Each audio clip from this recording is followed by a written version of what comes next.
Hello everyone, मेरा नाम मोनिका भूषण है और आज की क्लास में हम लोग पार्शियल डिफरेंशियल इक्वेशन की लेक्चर नंबर 10 स्टार्ट करने जा रहे हैं। आज की क्लास में हम लोग देखने वाले हैं solution of Lagrange's partial differential equation of order 1। Okay, तो अब तक की क्लास में हम लोगों ने सीख लिया है कि किन इक्वेशंस को हम लोग पार्शियल डिफरेंशियल इक्वेशन कहते हैं। ठीक है, आज हम लोग देखने वाले हैं कि कौन सा वो स्पेशल फॉर्म है पार्शियल डिफरेंशियल इक्वेशन का जिसे हम लोग लैग्रैंजेस पार्शियल डिफरेंशियल इक्वेशन कहते हैं, और फिर उस तरह के फॉर्म को हम लोग कैसे सॉल्व करने वाले हैं। ठीक है, तो अगर यहाँ पर मैं जनरल फॉर्म लिखूं लैग्रैंजेस पार्शियल डिफरेंशियल इक्वेशन का, तो फिर वो रहेगा p x comma y comma z del by del x of z plus q x comma y comma z del by del y of z equals r x comma y comma z. तो ये चीजें क्या है, तो ये तो हमें पता है, ठीक है ना, कि del by del x of z जो होता है उसे हम लोग पी नाम देते हैं, जो कि मेरा पार्शियल डिफरेंशिएशन है जेड का with respect to x. Partial differentiation z का विथ रिस्पेक्ट टू वाई हम लोग स्मॉल क्यू बोलते हैं। और ये जो capital P x comma y comma z लिखा हुआ है यहाँ पर, वो बेसिकली कोएफिशिएंट है इस P का। इस स्मॉल p का कोएफिशिएंट जो है वो मेरा कैपिटल P है, जो कि एक फंक्शन है एक्स वाई जेड के टर्म्स में।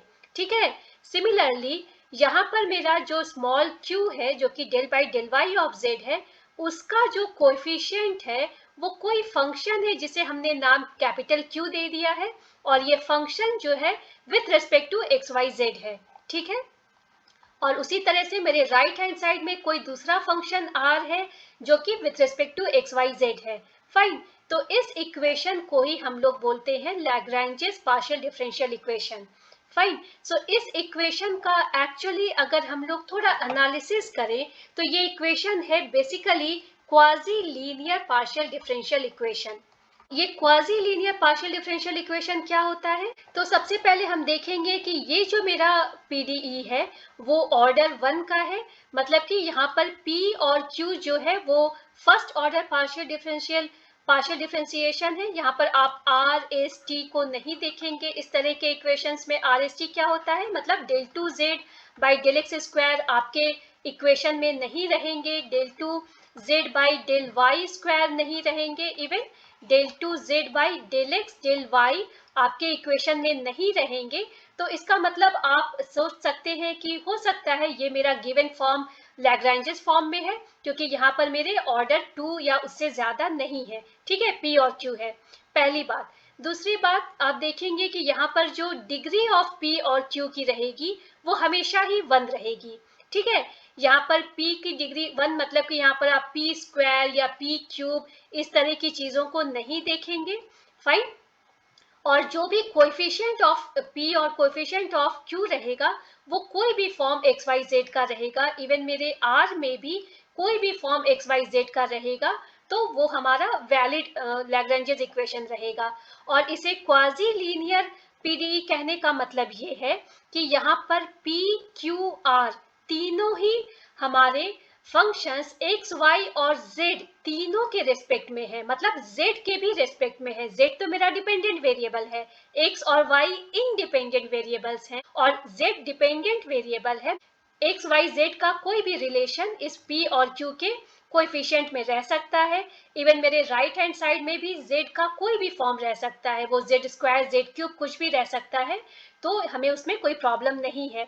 लेकिन अगर हम बात करें जो हमने पहले से देखा हुआ है कि लीनियर पीडीई क्या होता है, तो अगर मैं लीनियर पीडीई का जनरल फॉर्म यहाँ पर लिखूं तो वो रहता है कैपिटल P जो कि फंक्शन है with respect to x comma y, यहाँ पर ये फंक्शन z के रेस्पेक्ट में नहीं रहेगा, प्लस कैपिटल Q अगेन एक फंक्शन है जो कि x कॉमा वाई के रेस्पेक्ट में है, मतलब यहाँ पर आपको z नहीं मिलेगा।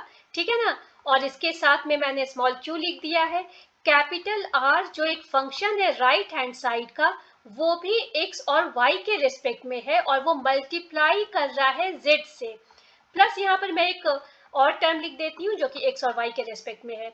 मतलब कि आपके राइट हैंड साइड में जो आपने z को डाला हुआ है, जो लीनियर पार्शियल डिफरेंशियल इक्वेशन में है, z की भी पावर हमेशा 1 ही रहेगी, यहाँ z स्क्वायर z क्यूब नहीं रहेगा।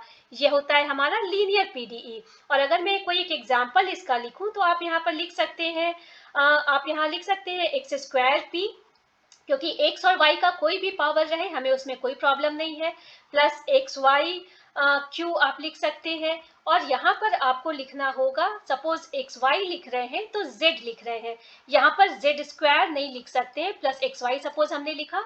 तो ये इक्वेशन है मेरा लीनियर पीडीई का। मगर अगर इसे मैं quasi linear partial differential equation कहूँ तो यहाँ पर मुझे फ्रीडम है कि मैं यहाँ भी टर्म में z डाल सकती हूँ, ठीक है ना।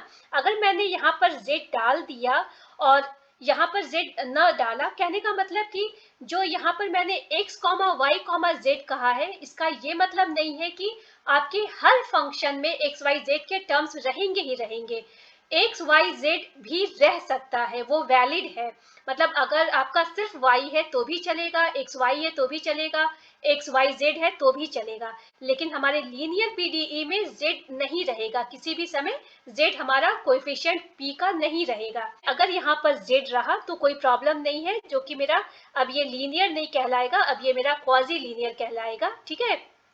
और quasi linear partial differential equation में हमें एक और फ्रीडम है कि यहाँ पर मेरा पावर z का कुछ भी हो सकता है, 2 भी हो सकता है, 3 भी हो सकता है, 4 भी हो सकता है।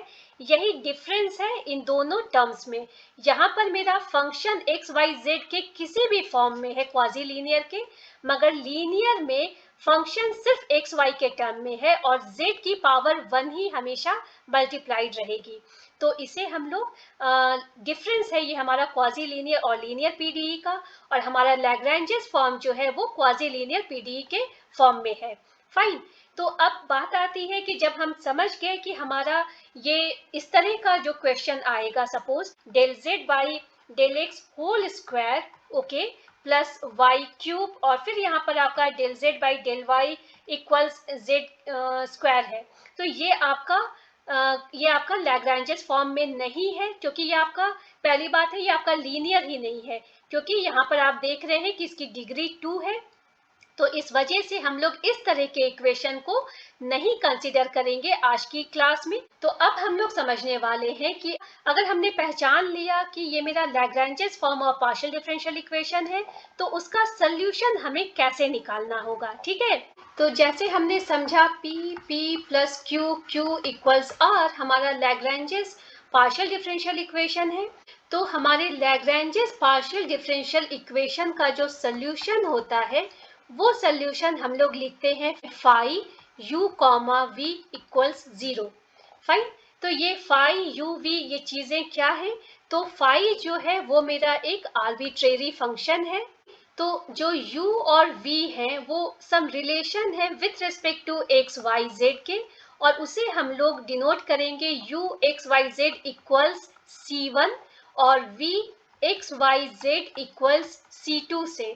और ये c1 और c2 क्या है, c1 और c2 हमारे आर्बिट्रेरी कॉन्स्टेंट्स हैं।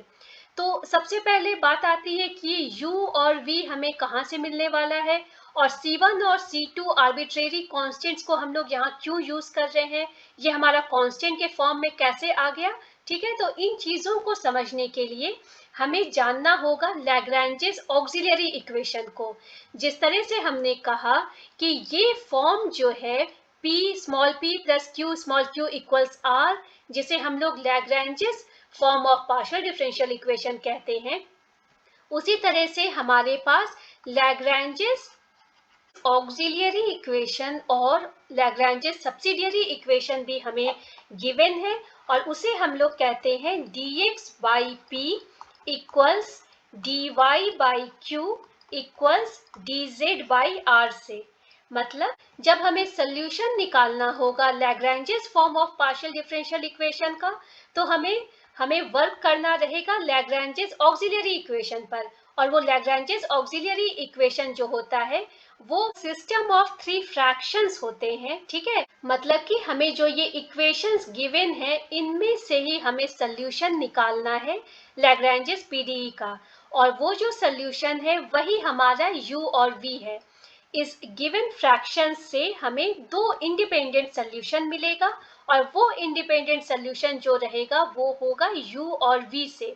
और u और v बेसिकली क्या रहेगा, u और v कुछ रिलेशंस xyz के रहेंगे, और उन रिलेशंस जो xyz के रहेंगे उसे हम लोग इस तरह से arbitrary function u, v equals 0 के फॉर्म में लिखेंगे, तो ये हमारा लैग्रैंजियस पीडीई का सोल्यूशन तैयार होगा, ठीक है।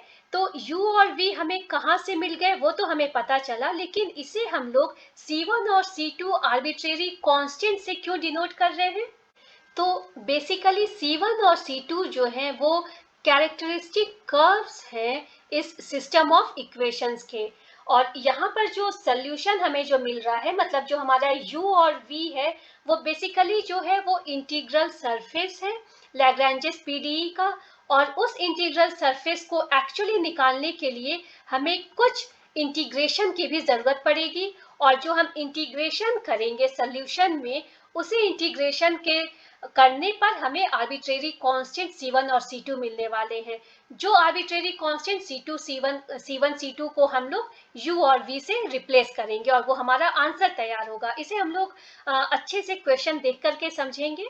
यहाँ एक बात ध्यान देने की है कि जो हमारा सोल्यूशन मिलने वाला है u और v, उसमें से एटलीस्ट एक के पास, मतलब u के पास या v के पास, किसी भी एक के पास एटलीस्ट जरूर हमारा z टर्म रहेगा, ओके। ये सारी चीजें हमें क्वेश्चन करने पर ज्यादा समझ में आएंगी। तो हम लोग पार्शियल डिफरेंशियल इक्वेशन जो कि लैग्रैंजियस फॉर्म में है उसे सॉल्व करने के लिए हमारे कुछ 4 लेक्चर्स रहेंगे। आज की लेक्चर में जो हम लोग मेथड यूज करने वाले हैं उसे हम लोग कहते हैं ग्रुपिंग मेथड, ठीक है। तो ग्रुपिंग मेथड एक मेथड है जो कि हमें u और v को पता लगाने में फायदा करेगा। सेकेंड मेथड को कहते हैं मेथड ऑफ मल्टीप्लायर्स, फाइन। तो जब हमारा आंसर ग्रुपिंग मेथड से नहीं आता है, कुछ तरह के क्वेश्चंस होते हैं जिन्हें हम लोग अगली क्लास में देखेंगे, उसे सॉल्व करने के लिए हमें मेथड ऑफ मल्टीप्लायर्स की जरूरत होती है। एक तीसरा फॉर्म रहेगा जिसे हम लोग कहेंगे combination of grouping and method of multipliers, और एक फोर्थ लेक्चर और रहेगा जिसमें हम लोग कुछ स्पेशल फॉर्म्स को देखेंगे। स्पेशल क्वेश्चंस कुछ रहेंगे जिसमें हमारा हो सकता है कि हमारे पास ग्रुपिंग और मल्टीप्लायर को भी यूज करके सॉल्व ना हो कुछ क्वेश्चंस, तो उन्हें सॉल्व करने का कुछ अलग मेथड है, वो भी हम लोग देखेंगे। तो आज की क्लास में हम लोग ग्रुपिंग मेथड से समझने वाले हैं कैसे इस तरह के क्वेश्चंस को सॉल्व करेंगे। तो ये हमारा 2 क्वेश्चन है जिसे आज हम लोग सॉल्व करने वाले हैं। सपोज ये क्वेश्चन आपके एग्जाम में आया, सिंपली इसमें लिखा हुआ है सॉल्व दिस इक्वेशन। तो इस इक्वेशन को सॉल्व करने के लिए हम कैसे समझेंगे कि ये हमारा लैग्रैंजियस मेथड से या ग्रुपिंग मेथड मुझे ट्राई करना है या मल्टीप्लायर मेथड ट्राई करना है।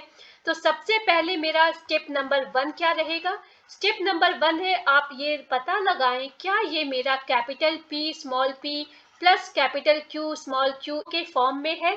अगर ये इस फॉर्म में है तो मतलब इसे हम लोग लैग्रैंजियस फॉर्म कह सकते हैं। तो यहाँ हम देखेंगे कि P है मतलब यहाँ पर P की पावर 1 है, Q की पावर 1 है, ठीक है ना। यहाँ 2 और 3 अगर रहता तो वो मेरा लीनियर भी नहीं रहता, इसे हम लोग इस मेथड से नहीं सॉल्व कर पाते। इवन अगर मेरे राइट हैंड साइड में P या Q रहता तो भी हम लोग इसे लैग्रैंजियस मेथड से सॉल्व नहीं कर पाते। तो यहाँ पर हमने देख लिया कि हमारा P जो है वो y स्क्वायर है, ठीक है, कैपिटल P, और जो कैपिटल Q है वो मेरा माइनस एक्स वाई है क्योंकि यहाँ पर जनरल फॉर्म में हमने प्लस डाला हुआ है, फाइन ना। और उसके बाद मेरे राइट हैंड साइड में जो भी टर्म है वो मेरा R है।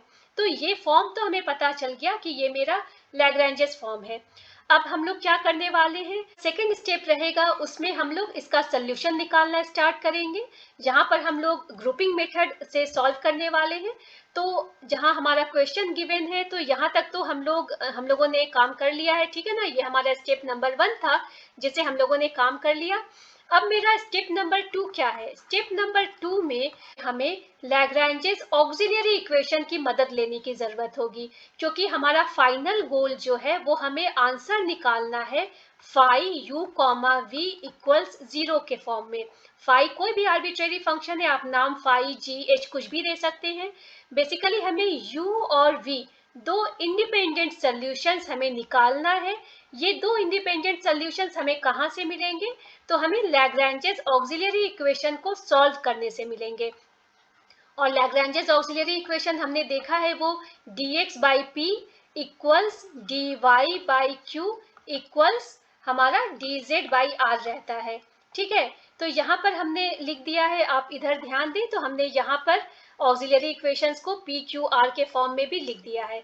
तो हमारा स्टेप नंबर 2 पर हमने काम शुरू कर दिए हैं।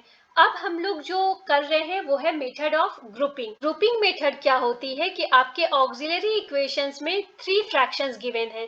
ठीक है ना, ये फ्रैक्शन नंबर 1 है, फ्रैक्शन नंबर 2 है और ये फ्रैक्शन नंबर 3 है।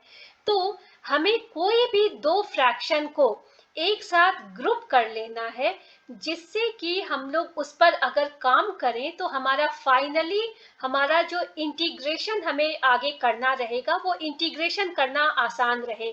कहने का मतलब क्या है, हम लोग स्टेप नंबर 2 को काम इसलिए कर रहे हैं, ग्रुपिंग इस तरह से हम लोग डिसाइड करने वाले हैं जिससे मेरा स्टेप नंबर 3 आसान हो। स्टेप नंबर 3 क्या है? आपको इंटीग्रेशन करना है। ओके, इंटीग्रेशन आसान हो इसका मतलब क्या है कि अगर मैं बात करूं पहला फ्रैक्शन है dx बाई वाई स्क्वायर और दूसरा फ्रैक्शन है dy by minus x y के। ठीक है, तो अगर मैं सोचूं कि इन दो फ्रैक्शंस को लेकर के अगर मैं काम शुरू करूं मेथड ऑफ ग्रुपिंग की, तो मेथड ऑफ ग्रुपिंग का मेन फोकस क्या है कि अगर आपके न्यूमरेटर में यहाँ पर dx है और यहाँ पर आपका राइट हैंड साइड में dy है, तो डिनोमिनेटर भी आपका x और y के ही फॉर्म में रहे। मतलब यहाँ पर अगर आपका z रहता, ठीक है, तो z को तो आप with respect to x with respect to y आप इसे अब इंटीग्रेट कर नहीं पाते। तो इस वजह से आपका सिलेक्शन जो दो फ्रैक्शंस का रहेगा वो इस तरह से रहेगा कि आपका अगर dx और dy का फॉर्म है तो आपके डिनोमिनेटर में भी x और y का ही फॉर्म रहे, जो कि आपको इंटीग्रेशन भी आसान तरीका से निकल जाए और उसमें आपका z मौजूद ना हो। सिमिलरली अगर आपका सपोज dy और dz रहे, अगर मैं फ्रैक्शन नंबर 2 और फ्रैक्शन नंबर 3 की बात करूं कि अगर मैं चाहूं फ्रैक्शन नंबर 2 और फ्रैक्शन नंबर 3 को इक्वेट करना, फाइन, तो उस केस में क्या होगा, यहाँ मैं देख रही हूँ dy है और यहाँ dz है, मतलब मैं x को इंटीग्रेट नहीं कर पाऊंगी, तो x मेरे डिनोमिनेटर में नहीं रहना चाहिए और अगर x डिनोमिनेटर में है तो वो कैंसिल हो जाए। तो यहाँ पर मेरा x और x कैंसिल हो जा रहा है, तो फाइनली मेरा जो डिनोमिनेटर के टर्म्स हैं वो भी y और z के ही हैं, तो इसे भी मैं इंटीग्रेट कर पाऊंगी। तो इस वजह से मेरा एक ग्रुपिंग जो तैयार हो रहा है वो फर्स्ट और सेकंड फ्रैक्शन को लेकर है। सेकंड ग्रुपिंग जो तैयार होने वाला रहेगा वो मेरा 2 और 3 को लेकर भी हो जाएगा। तो दो ग्रुपिंग हम लोग क्यों कर रहे हैं? क्योंकि हमें u और v दो इंडिपेंडेंट सॉल्यूशंस चाहिए। अगर हम लोग ट्राई करें ग्रुपिंग 1 और 3 की, तो उस केस में क्या होगा, अगर मैं चाहूँ 1 और 3 को ग्रुप करना, मतलब यहाँ पर मेरा dx है और यहाँ dz है, मेरा डिनोमिनेटर में y नहीं रहना चाहिए और अगर y है तो वो कैंसिल हो जाना चाहिए। यहाँ y स्क्वायर है और ये यहाँ से कैंसिल नहीं हो सकता है, तो इस y को तो मैं इंटीग्रेट कर ही नहीं पाऊंगी with respect to x with respect to z, इसलिए ये मेरा ग्रुपिंग काम नहीं करने वाला है। ठीक है ना, तो अब हम लोग इस स्टेप को देखें अगर, तो यहाँ हम क्या करने वाले हैं, एक y और एक y को कैंसिल कर दिया हमने, तो हम लिखने वाले हैं dx by y equals dy by minus x. Fine, और इसे हम लोग लिख सकते हैं, x को अगर हम एक साथ ले जाएं तो minus x d x, y को एक साथ ले जाएं तो y dy। फाइन, तो इस केस को जब हम लोग कर रहे हैं तो मेरा फाइनली स्टेप नंबर 3 अब आसान है। इंटीग्रेशन मतलब हमें लेफ्ट हैंड साइड और राइट हैंड साइड दोनों में आपको इंटीग्रेशन करने की जरूरत है, मतलब माइनस एक्स डी एक्स को इंटीग्रेट करना है और y dy को इंटीग्रेट करना है। मगर हम इंटीग्रेशन कर क्यों रहे हैं? क्योंकि जो इंटीग्रेशन करने के बाद में हमें कुछ आर्बिट्रेरी कांस्टेंट मिलने वाला रहेगा, तो वो जो आर्बिट्रेरी कांस्टेंट है उसे हम लोग इक्वेट करने वाले हैं u और v से। मतलब वो मेरा आर्बिट्रेरी कांस्टेंट जो रहेगा वो इंटीग्रल सरफेस का कांस्टेंट रहेगा और वही हमारा फाइनल सोल्यूशन रहेगा। इस वजह से मेरा स्टेप नंबर 3 इंटीग्रेशन रहता है। तो यहाँ अगर हम लिखें -x²/2, यहाँ पर मैं आर्बिट्रेरी कांस्टेंट नहीं डाल रही हूँ, आर्बिट्रेरी कांस्टेंट मैं सीधे यहाँ राइट हैंड साइड में डालूंगी। तो ये आपका हो गया y² प्लस C1। ठीक है, C1 हमने कोई भी नाम दिया है जो कि आपका आर्बिट्रेरी कांस्टेंट है। इस C1 को मैं इक्वेट करूंगी U से और वही मेरा आंसर रहेगा। अब एक जो बात ध्यान देने वाली है कि ये जो C1 है वो मेरा आर्बिट्रेरी कांस्टेंट है, इसका एक्चुअल वैल्यू क्या है वो मुझे नहीं मालूम है, हमने सिंपली इसे आर्बिट्रेरी कांस्टेंट कर दिया है। तो अगर मैं C1 को C1 डिवाइडेड बाई 2 भी लिखूं तो ये मैं कुछ गलत नहीं कर रही हूँ, क्योंकि C1 की भी वैल्यू मुझे मालूम नहीं है, मुझे उसका नेचर मालूम है, वो एक आर्बिट्रेरी कांस्टेंट है। आर्बिट्रेरी कांस्टेंट को अगर मैं डिवाइड बाई 2 कर दूंगी तो उसका नेचर सेम रहेगा, वो कोई दूसरा आर्बिट्रेरी कांस्टेंट बन जाएगा। मे बी आप उसको नाम C1 डैश दे दें, जो कि आपका C1 डैश आपका C1/2 है, और यहाँ C1/2 के बदले आप C1 डैश भी लिख सकते हैं। मेन है कि यहाँ पर अगर हमने C1/2 लिख दिया है तो इससे मेरा जो ये इक्वेशन जो तैयार हुआ है वो एक सिंप्लीफाइड फॉर्म में आ जाएगा, क्योंकि आप 2 को कैंसिल कर देंगे हर डिनोमिनेटर से। तो आप यहाँ पर लिख सकते हैं C1 इक्वल्स, ये आपका क्या है, -x² और फिर -y²। आप लिख सकते हैं C1 जो है माइनस कॉमन मैंने ले लिया x² प्लस y² के। ठीक है, इवन मैं यहाँ पर लिख सकती हूँ C1 equals x² plus y² को, मतलब मैंने माइनस को भी हटा दिया है और ये भी गलत नहीं कहलाएगा, क्योंकि इसे मैं लिख सकती हूँ ना कि ये आपको माइनस से मैंने suppose left hand side right hand side दोनों जगह मल्टीप्लाई कर दिया तो राइट हैंड साइड में पॉजिटिव आ गया, x² minus x² plus y² आ गया, और मेरा लेफ्ट हैंड साइड में -C1 आया। अगर मैं C1 लिखूं -C1 लिखूं, बात है कि वो एक आर्बिट्रेरी कांस्टेंट ही रहेगा। ठीक है, तो हम लोग आंसर को सिंप्लीफाइड फॉर्म में लिखने के लिए यहाँ पर कुछ चेंजेस, जो कि चेंजेस क्या है, जो कि आप मल्टीप्लाई डिवाइड ऐड सब्ट्रैक्ट कर सकते हैं आर्बिट्रेरी कांस्टेंट को, किसी कांस्टेंट से आप इसे नेगेटिव पॉजिटिव बना सकते हैं, लेकिन इससे आपके फाइनल आंसर के नेचर पर कोई प्रॉब्लम नहीं आएगी। ये फाइनली आपको C1 क्या दे रहा है, रिलेशन दे रहा है x और y का। तो C1 को हम लिख सकते हैं कि मेरा C1 जो है वो है x² प्लस y² को, इस निगेटिव को भी मैं लिख सकती हूँ कि -C1 is nothing but C1, suppose C1 double dash या C2 या C3, लेकिन हमारा जो नेचर जो है, हमारा जो रिलेशन है एक्स वाई का, वो x² प्लस y² ही रहेगा। तो इस वजह से C1 को मैंने सिंपली लिख दिया x² प्लस y², और इसी C1 को हम लोग रिप्लेस कर देंगे U से। तो U है मेरा x² प्लस y², और यही U आपके इस आंसर में आने वाला है। मतलब आपके आंसर में U और V दो चीजें आपको चाहिए, एक सोल्यूशन U और एक सोल्यूशन V। एक सोल्यूशन आपको मिल गया x² प्लस y² का, फाइन, आपको V निकालने की जरूरत है। तो वो V हमें कैसे मिलेगा, ये हम लोग सिंस मेथड ऑफ ग्रुपिंग कर रहे हैं तो हमारा मेथड ऑफ ग्रुपिंग अब मेरा सेकेंड फ्रैक्शन और थर्ड फ्रैक्शन को एक साथ ग्रुप करने के बाद मिलने वाला है। ठीक है, तो यहाँ पर अगर हम देखें, यहाँ तक हमने कर लिया। अब हम लोग लास्ट 2 फ्रैक्शन को एक साथ इक्वेट कर रहे हैं, तो x और x कैंसिल हो गया, तो यहाँ तक भी मेरा सेकेंड स्टेप आ गया है।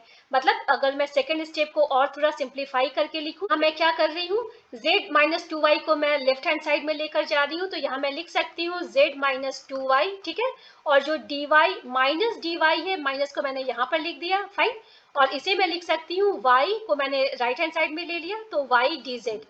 इससे मुझे क्या फायदा हुआ, मैं इसे अगर सिंप्लीफाई कर लूँ, -z dy plus 2y dy equals y dz। Okay, और इसे हम लोग और कुछ सिंप्लीफाइड फॉर्म में अगर लिखें तो मैं लिख सकती हूँ 2y dy को मैंने यहाँ रहने दिया और -z dy को मैं राइट हैंड साइड में ले जा रही हूँ, तो यहाँ मैं लिख सकती हूँ y dz plus z dy। और ऐसा मैं क्यों कर रही हूँ, क्योंकि सेकेंड स्टेप का मेन जो हमारा गोल है वो है इंटीग्रेशन को इजी बनाना, हमारे स्टेप नंबर 3 को इजी बनाना। तो इसे मैं सिंप्लीफाइड करके लिख सकती हूँ ना, 2y dy को मैं लिख सकती हूँ, यहाँ पर राइट हैंड साइड को मैं लिख सकती हूँ y dz plus z dy को मैं लिख सकती हूँ dzy, करेक्ट नो, और आप लिख सकते हैं dyz। ये तो फॉर्मूला हमें पता है, dyz is y dz plus z dy। तो अब अगर इस फॉर्म में हम आ गए तो मेरा स्टेप नंबर 3 आसान हो जाएगा, जो कि मेरा इंटीग्रेशन है, ठीक है ना। मतलब मैं लेफ्ट हैंड साइड और राइट हैंड साइड दोनों में मैं इंटीग्रेट करने वाली हूँ, और ये इंटीग्रेशन हमारा क्या आंसर देने वाला है, यहाँ पर आपका आ गया 2 into y square by 2। Integral constant मैं वहाँ लिखूंगी राइट हैंड साइड में। ये आपका क्या है, यहाँ पर आपका d और आपका इंटीग्रल अगर आपका आपने हटा दिया तो ये आपका बन गया yz प्लस c2, क्योंकि c1 हमने पहले वाले इंटीग्रेशन में डाला था नाम, तो यहाँ हमने c2 डाल दिया है।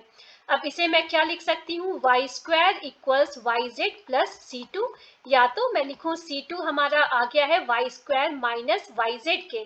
ये जो c2 है एक आर्बिट्रेरी कांस्टेंट है, जो कि हमें बता रहा है कि हमारा सोल्यूशन है इंटीग्रल सरफेस का, वो है y square minus y z के। तो फाइनली हम यहाँ पर लिख सकते हैं फाइन, तो फाइनली हम यहाँ पर लिख सकते हैं five x square plus y square और फिर y z minus y square equals 0। और आप देखेंगे कि यहाँ पर y z minus y square है, और हम लोगों ने जो लिया था वो था y square minus y z के। और उसका रीजन ये है कि यहाँ पर लेफ्ट हैंड साइड में हमने 2y dy लिया हुआ है, और यहाँ पर राइट हैंड साइड में 2y dy है।